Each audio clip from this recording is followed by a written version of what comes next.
So we are looking at parental burnout and how to manage it. So parental burnout is a non-clinical term and it describes extreme physical and mental, emotional exhaustion that parents can feel because of taking care of their children, going to work.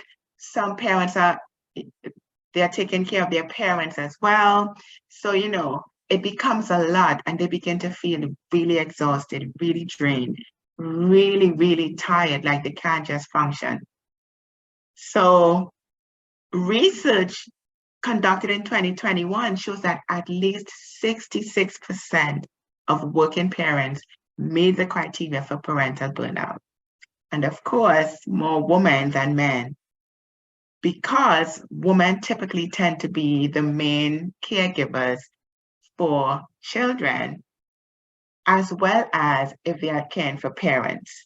So the research shows that 66%, that is a very high percentage of women who are dealing with parental burnout. So as a result of this information or what they found, they decided to come up with an assessment to see whether or not parents may be really experiencing burnout.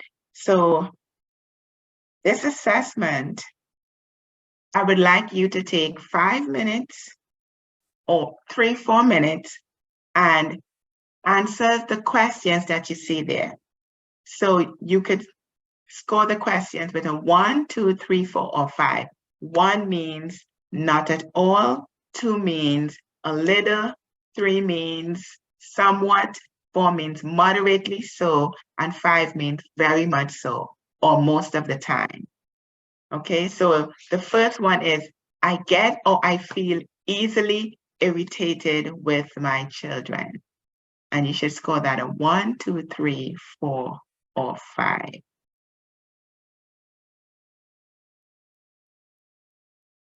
Number 2, I feel that I am not the good parent that I used to be to my children, using the same scoring method. And 3, I wake up exhausted at the thought of another day with my children.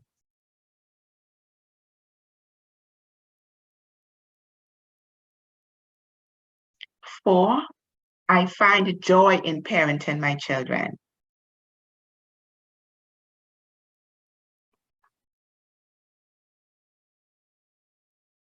5, I have guilt about being a working parent, which affects how I parent my children.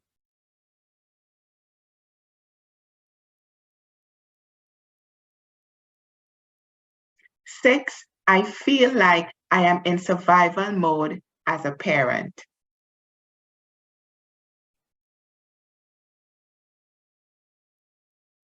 7, parenting my children is stressful.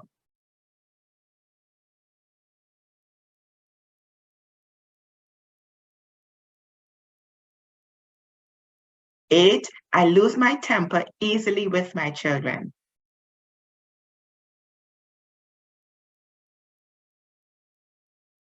9, I feel overwhelmed trying to balance my job and my parenting responsibilities.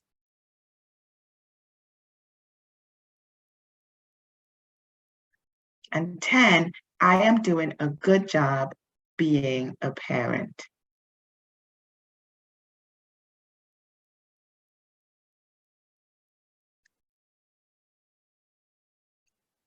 Now, you can score this assessment, right? So you add up numbers 1, 2, 3, 5, 6, 7, 8, and 9.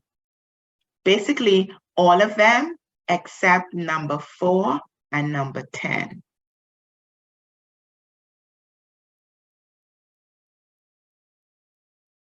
So if you give 1 a 1, a 2 a 3, do all of them except numbers 4 and number 10.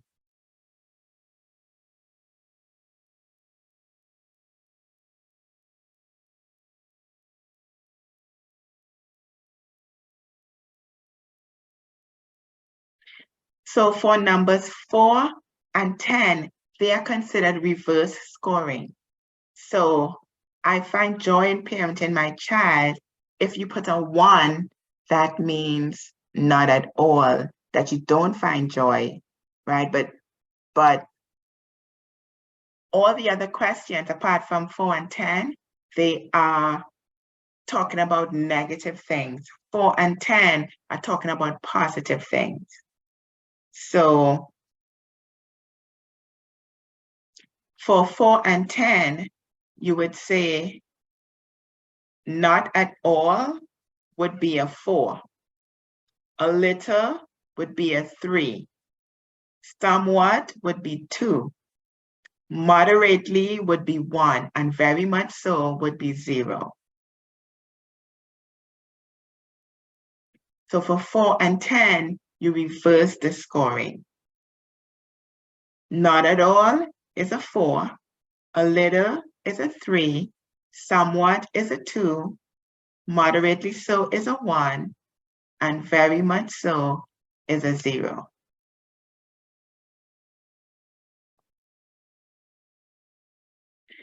So would anyone like to share what their score is and what they think that score may mean?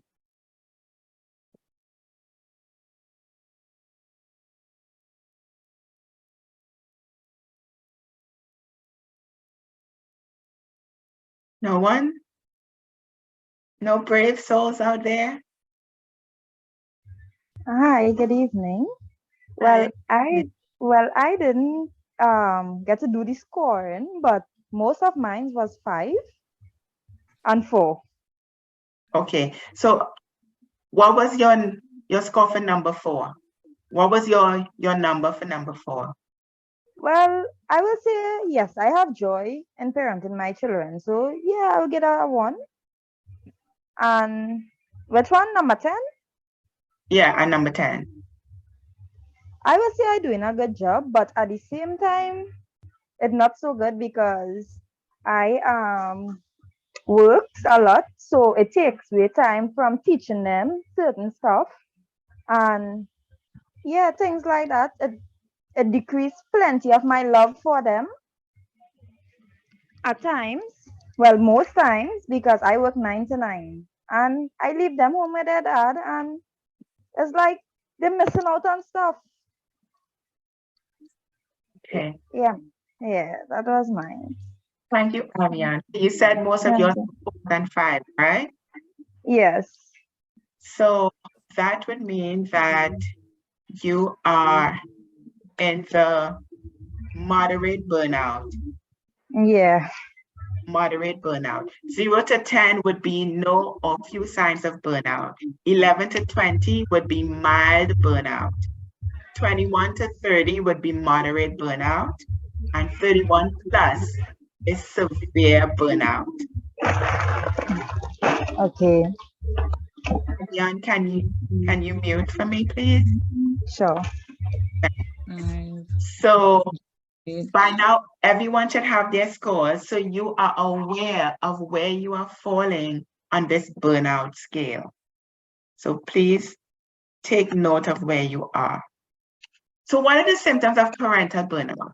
There are 3 main features of parental burnout. One, as I said before, extreme physical and emotional exhaustion, feeling like you just cannot get up to do it another day, feeling like you just don't want to be bothered, just leave me alone, I can't do it.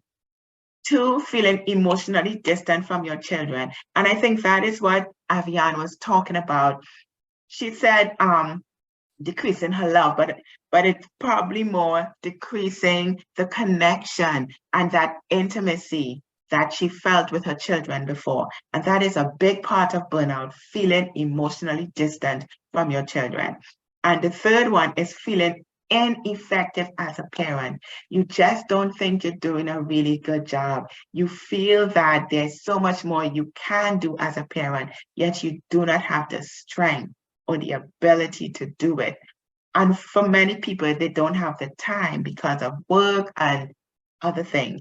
But that feeling is a terrible feeling because for the most part, everyone wants to be a good parent to their children. So what are some of the causes of parental burnout? The root cause of parental burnout is when the demands of being a parent outweigh the rewards of being a parent. So you are giving, using up so much energy doing this, taking them here, all the things that you have to do, getting up early to cook for them before you go to work, leaving work to take them to the doctor, coming back. I mean, today I had 4 clients and at 12 o'clock, I had to leave to take my daughter to a doctor's appointment, come back, see 2 more clients, and then leave again at 3 to take her to the dentist to get fillings, and then come back home and cook in the midst of finishing up my slides for the presentation. That's a lot. And some parents, they do this on a daily basis.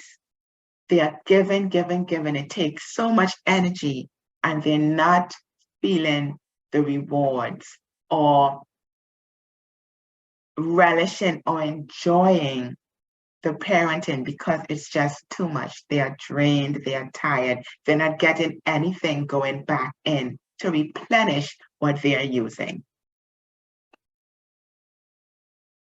Another cause is if the parent has limited access or knowledge of the resources that they need that can actually help them in their parenting. That is another cause. Parenting that never stops. For instance, during COVID, kids were at home, parents became their teachers, it was a lot. It was overwhelming. And many parents started experiencing burnout during that time. Having a child with special needs, whether the child is sick, for instance, asthma or a heart condition, if a child has emotional, behavioral, or learning problems that demand more than the average child, and the parent has to meet those needs, that can cause burnout. If a parent doesn't have the childbearing skills, to discipline appropriately and do the things that are necessary, that can cause burnout because they are overextending themselves because what they're doing is not being effective. Unrealistic expectations. Some parents may think that they have to do certain things to be a good parent, and they may put pressure on themselves to do these things when in fact they may not actually be necessary to be a good parent. So they are placing unrealistic expectations on themselves, scheduling conflict, having to schedule your children for different things and take them to those different things. That can also be very draining, very, very draining.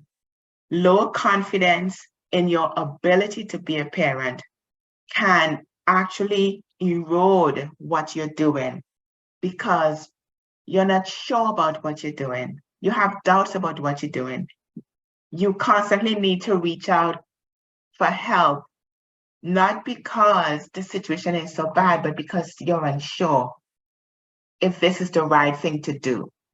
And that can cause burnout. Distrust in others. If you don't trust anybody else with your children, then you have to do it all on your own. You can't make use of a village because you don't trust anyone, and that can cause burnout. Is everything I've said so far clear? Any questions about this?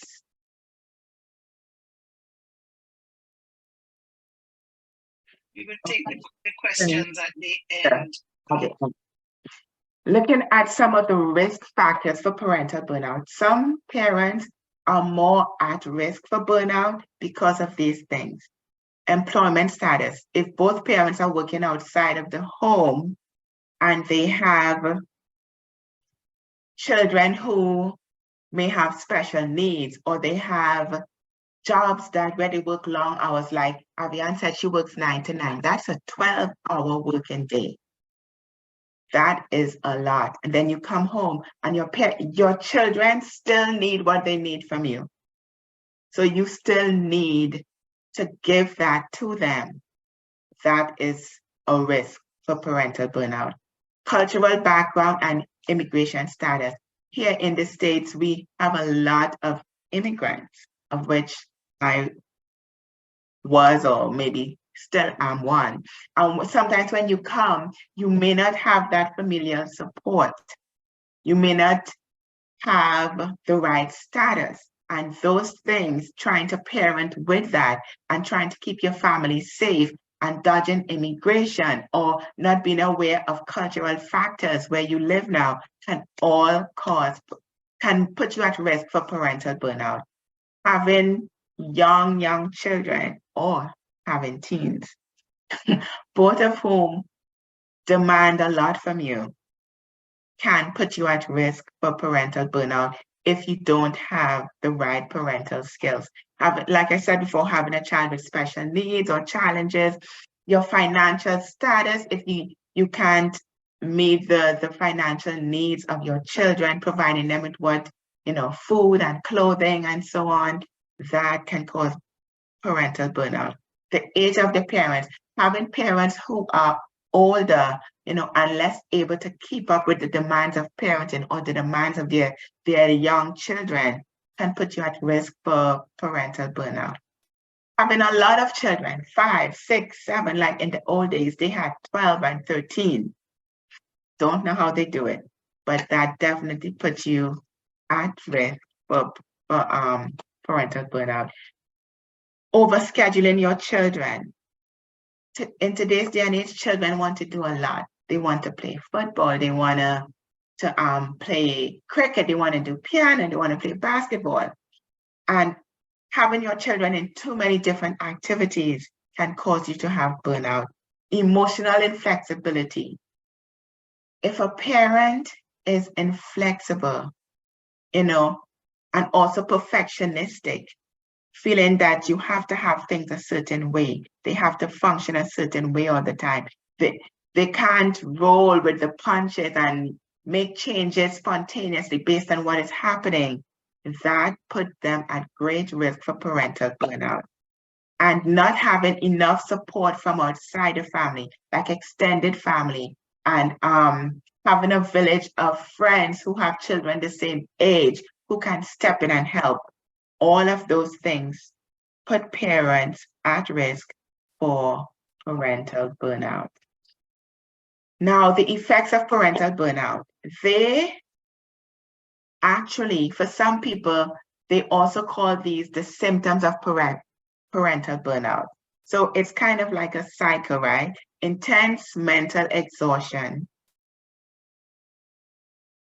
That's a symptom of parental burnout, but parental burnout also causes it. So what are the mental and emotional problems that come with parental burnout? Like I said, intense mental exhaustion, feeling drained, increased addictions like drinking and smoking in order to deal with the feeling of burnout, higher risk of anxiety and depression, irritability and frustration. That's why one of the questions was, do you get more irritated with your child? Suicidal thoughts and escape ideation because you're feeling trapped. There's no way out. You have these children, you have to take care of them, but you have to go to work. You just have to do these things and there's nothing you can do about it.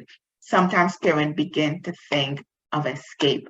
Some parents want to abandon and run away. Some parents think of hurting themselves. And it's not that they really want to do these things, it's that they feel trapped and they want a way to escape it. It could also lead to increased frequency and intensity of conflict between the parents. If they are both burnt out, or if one parent feels more stressed than the other one or feels the other one is not helping them, it could lead to more conflict between them, marital problems. Health issues, intense physical exhaustion, not being able to get up to do some of the things that you need to do. You can get headaches, muscle aches, sleep disturbances, very, very common. because you're just unable to rest, because you're thinking about the fact that, you want to do better by your children, but you're so tired, but you have to do this. So you're not getting rest when you lie down to sleep. And it can even lead to increased blood pressure. So as we can see, there is nothing good or positive at all about parental burnout. I want you to just take a minute and look back at the score that you got and think about where you are.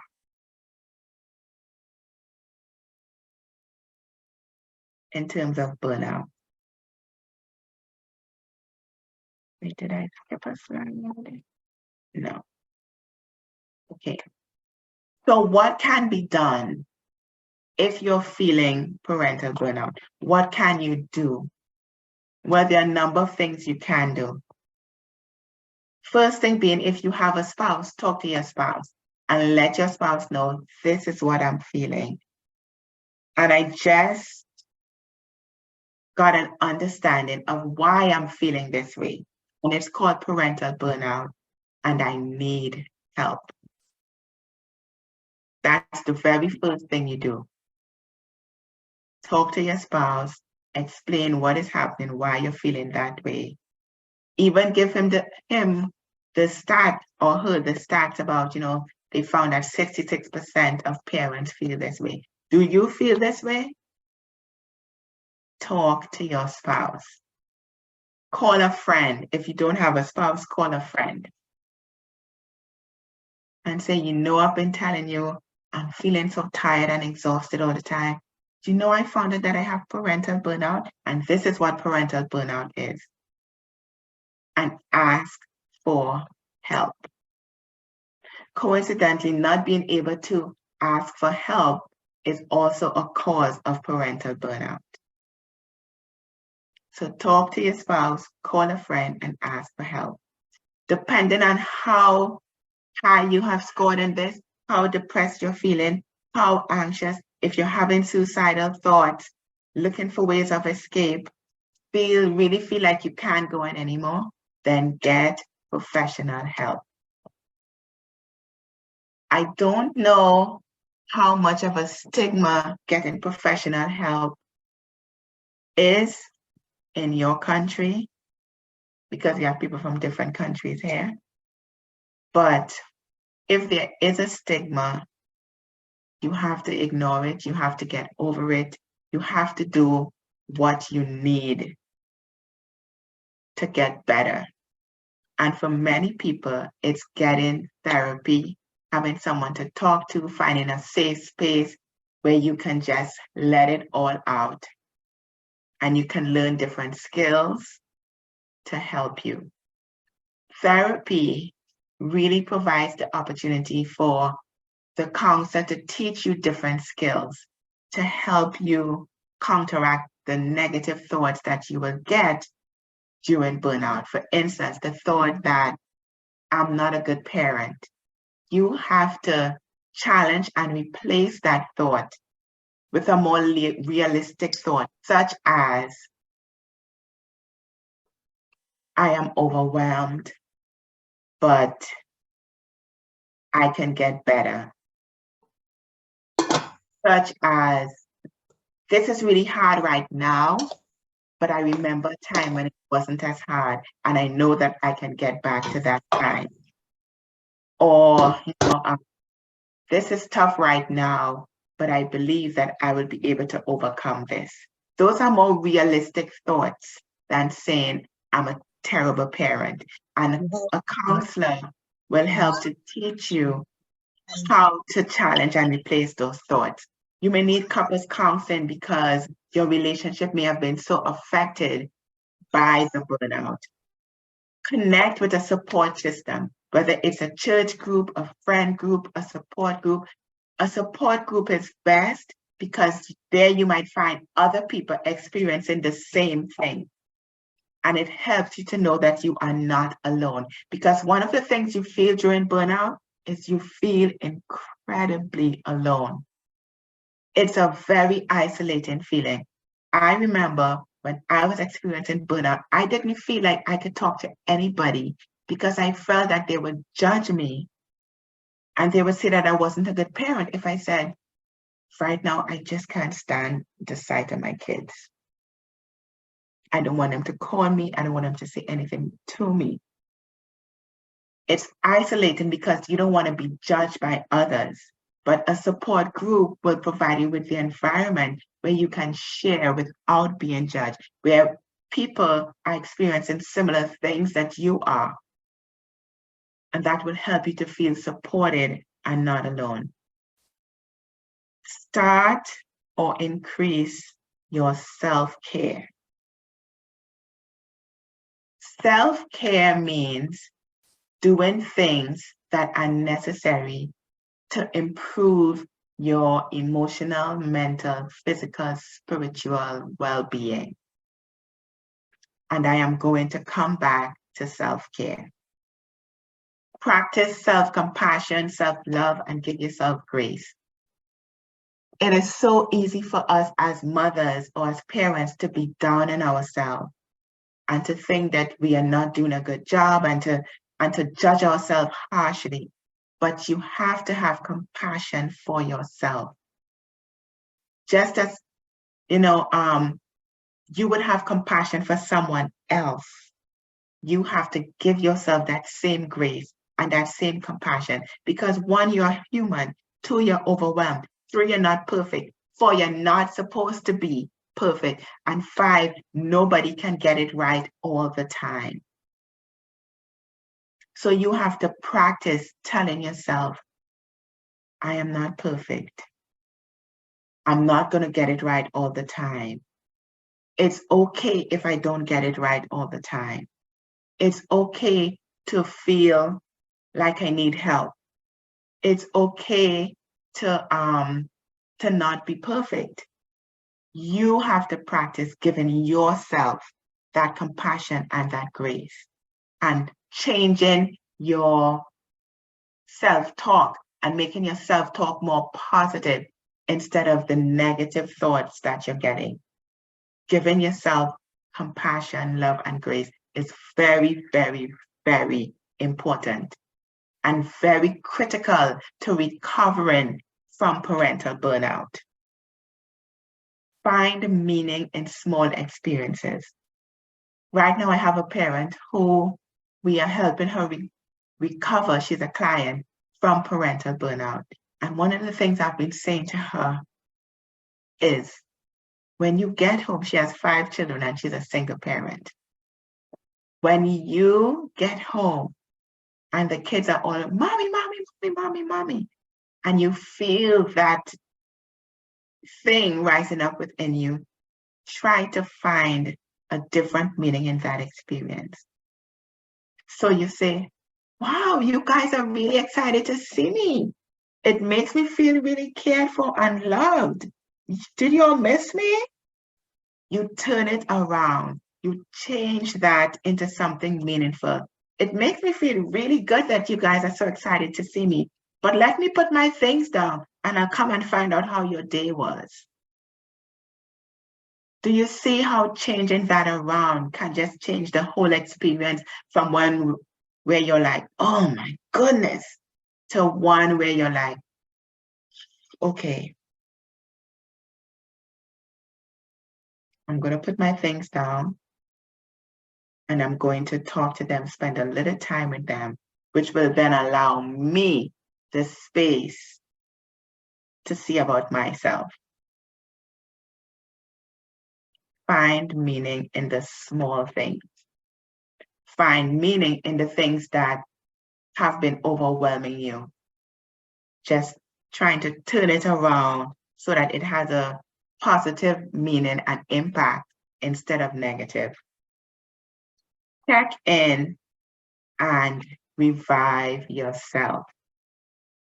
That is very important, which means looking for signs of depression, checking yourself to see, oh, wow, maybe I'm drinking a little too much, or maybe I'm smoking a little too much. Put on a Some phones, you can set your sleep time, right? And it will tell you, okay, you slept for 5 hours, 6 hours, monitoring your sleep to make sure you're getting enough sleep.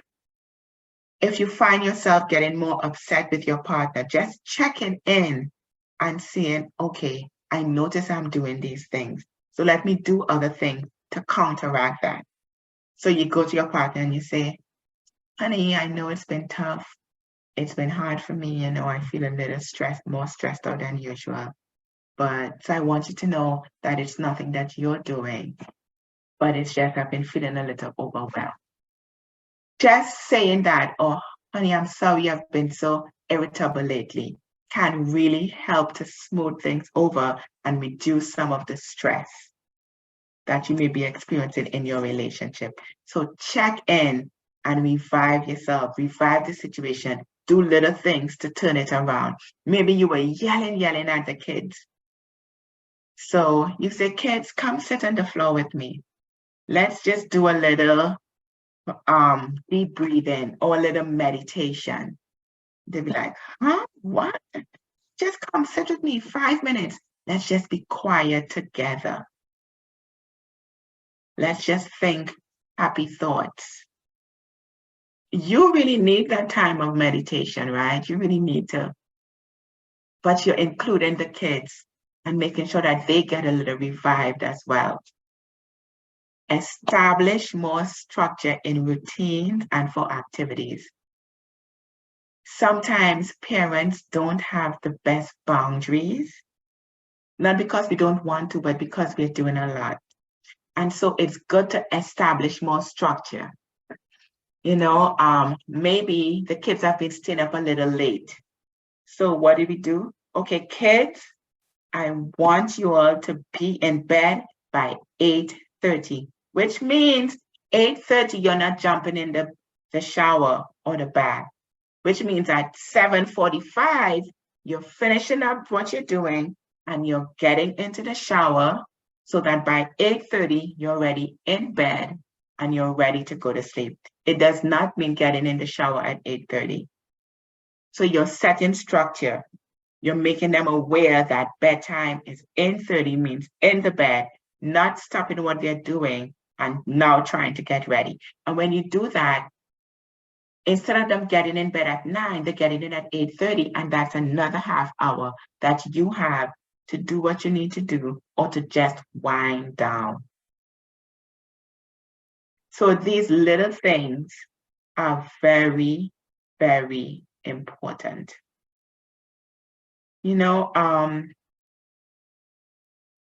One of the things that you can do is something called a body scan, where you tune into your body to see where you're feeling tension. So you just stand, or you can sit and close your eyes and focus on different parts of your body, your shoulders, and see if it's tense, if you're like, and then you realize, okay, I'm tense, and you gradually release the muscles so that you're no longer tense. That body scan can tell you if you're stressed and where you're stressed and where you're feeling the stress. Okay? So these are some of the things that you can do. I want to get back to self-care, which means I'm going to have to change screens for a minute.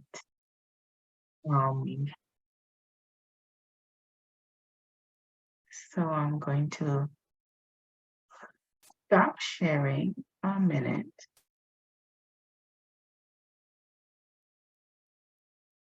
And go to this one. Share. Now, I had talked about self-care, right? And it's very, very important because self-care helps to build resilience, and resilience is very important in being able to recover and bounce back when we have difficult times, right?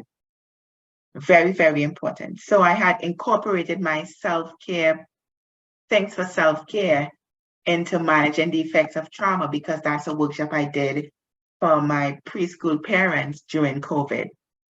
So what are some of the things that you can do for self-care? And these are some things that I do personally. My number one thing that I do is I pray. I spend a lot of time in prayer, and spending time with God, reading the Bible so that I can strengthen myself, so that I have something to hold on to. Another thing I do is I have certain songs that I play that strengthen me, that make me feel empowered and able to do the next thing that I have to do. This song, I call it a fight song, right? It's a song that helps you to fight, that helps you to stand, that helps you to move forward. And there's actually a song called Fight Song, and it's about a girl who had cancer and she's recovering, and she says, this is my fight song, take back my life song. Okay, so you can have a song or two songs that you play that can help you.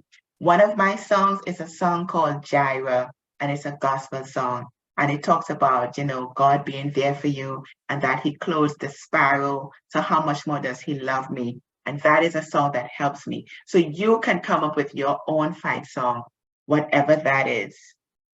Another thing I use, you see here, is the tree. And I'll show you what the tree looks like. And can I do a slideshow with this one? Okay, no. But this tree, so I drew my hand, and then out of the hand, I drew branches, right? And in each one, I wrote something that could help me when I look at it. One is, I will overcome, I am strong, I am a survivor, I am full of faith, I am not alone, I am needed, I trust in God, I love myself, Jesus is my rock. And this tree of resilience, I blew it up and I have it on my wall by my bed. So in the night before going to bed, I can read some of this. I am full of faith. I am a survivor. I am strong. I will overcome. And these things help to strengthen me and help me to know that I am able to do it. Yoga is also something else that I do. Not traditional yoga that uses Japanese and all that, but just doing stretches, sitting on a mat, stretching my body. I also do that. House. So the house, well, it's a guided imagery thing that I do, where I think of a place and I think of a house in that place. For instance, I think of the beach and I see myself in a house on the beach, and I'm able to describe the house. It's a wooden house. There are a lot of windows. I see the light streaming in. In this house, I always feel peace. There's sunlight. I can look out on the beach. It makes me feel happy. These are things that you can use to take yourself out of your current situation temporarily and give yourself some peace. It can help to revive you, to restore you, to make you feel comforted and make you feel able to go on. The next one is hope. Hold on, pain ends. HOPE. And that's something that's very important. I don't know, for those who believe in the Bible says weeping will endure for a night, but joy comes in the morning. So if you're able to hold on to a scripture, to a song, to something you wrote in your tree, then if you're able to hold on, pain will eventually end. I also use the serenity prayer. God grant me the serenity to accept the things I cannot change, courage the things to change I can, and the wisdom to know the difference. If you try to change the things that you have no control over, you're frustrating yourself, and it's a lesson in futility because there's nothing you can do about it. So focus on the things within your control. the things that you can change, your thoughts, your mindset, your outlook on life, your behavior. These are things that you can change. And also another thing that's very important is gratitude. Gratitude helps so many different things. It helps you to understand that there are people in worse situations than you are. It helps you to be grateful for the little things. So, you can have a gratitude jar or a box. And each day you can write something on a slip of paper and put it in that jar or that box. I am grateful that I made it through today. I am grateful that my children are healthy. I am grateful that I have a family to come home to. Gratitude has been shown to lower mental health, to lower mental illness in people who have been suffering with them. It's very, very important. Gratitude is a great tool to use for self-care. Additionally, you can take a warm bath. You can go for a jog. You can walk. If you're someone who likes TV, like for me, on the days that I have 6 and 7 clients a day, I have shows that I watch at night, maybe 1 or 2 that can help to de-stress me, take my mind off of it. Or I have books that I listen to that can help me to de-stress and build up my emotional and mental well-being. Self-care is not selfish, because if you do not take care of yourself, you cannot take care of anyone else. Self-care is extremely important to overcoming burnout. I'm going to get out of this one and go back. I think I have one more slide. Slideshow, where are you?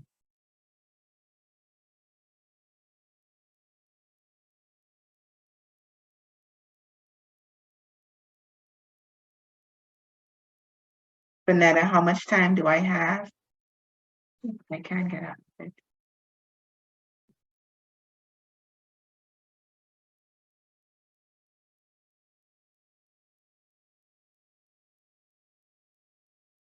Sorry, darling. We have another 5 minutes before we take a small break for some announcements from Legacy, and then we will field the questions that are in the chat. The questions that we received, some of them won't be able to answer all.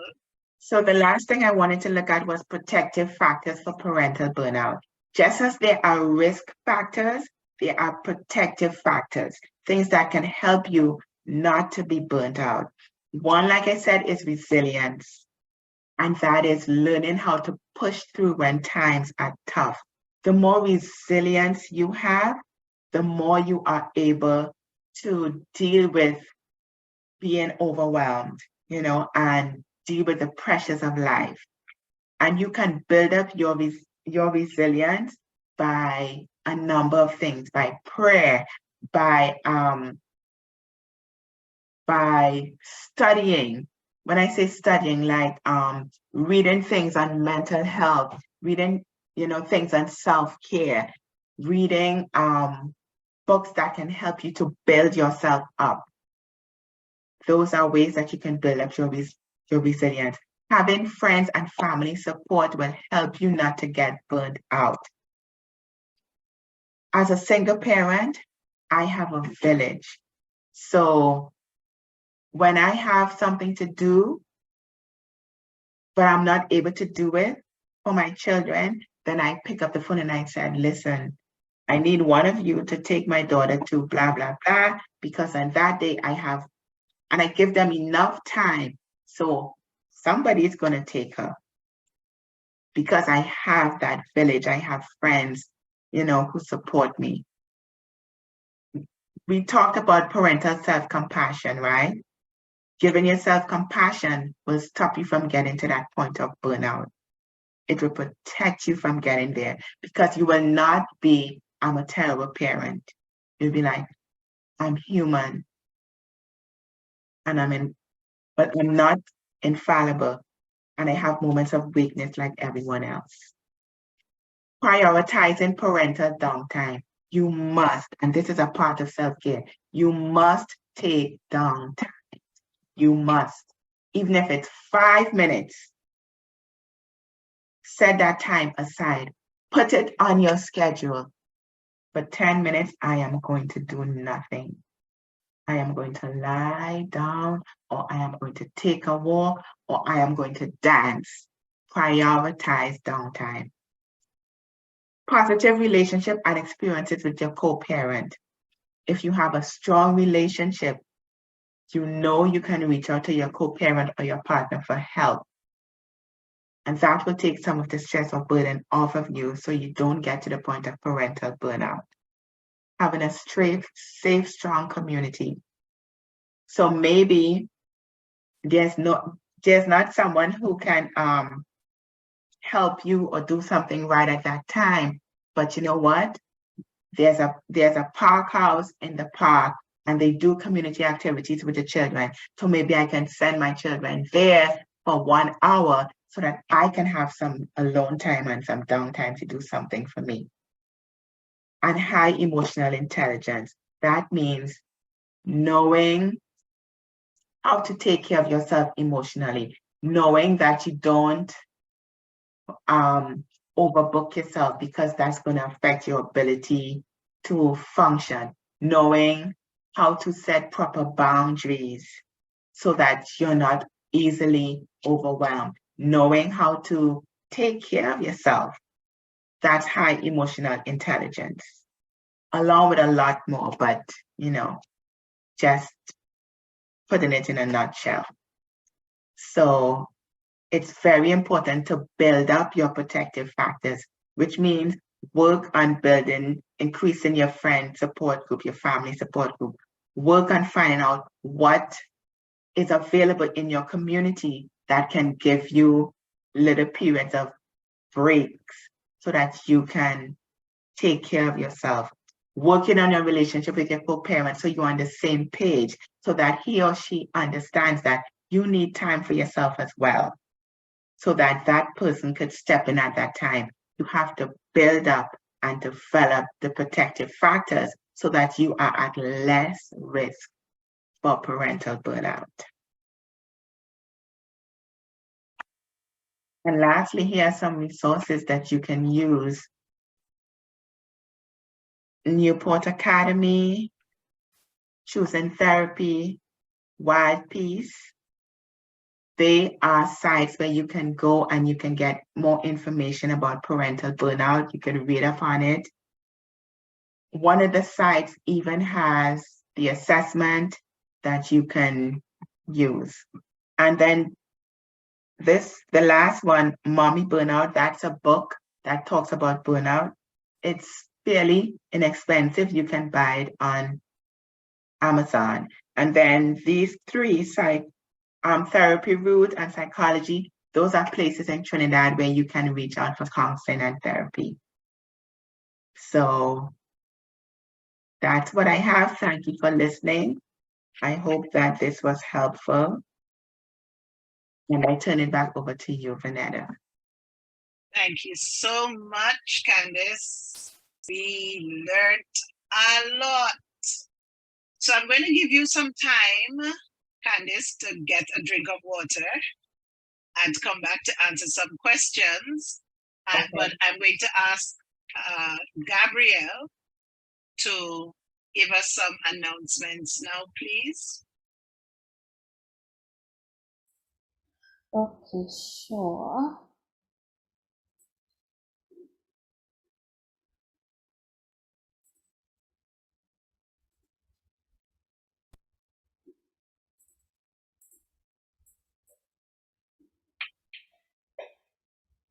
All right. Can you guys hear me still?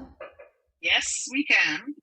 Okay, so this is the Legacy Holistic Growth Institute. We are a non-profit organization, and our purpose is to support families, support children in their education and in their extracurricular activities as well as mental health support and so on.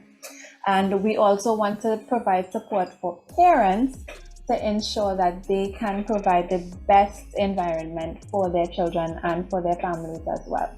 So taking a look at the video here, this is a little bit of what we do. Our classes are online currently. It's the best way that we've found to be effective as a non-profit organization. You know, renting and so on is expensive. However, if you have a place for us that we can use for free, we welcome you to share that with us. But yes, we are online right now, and this is the type of work that we do. We provide one-on-one classes for our students.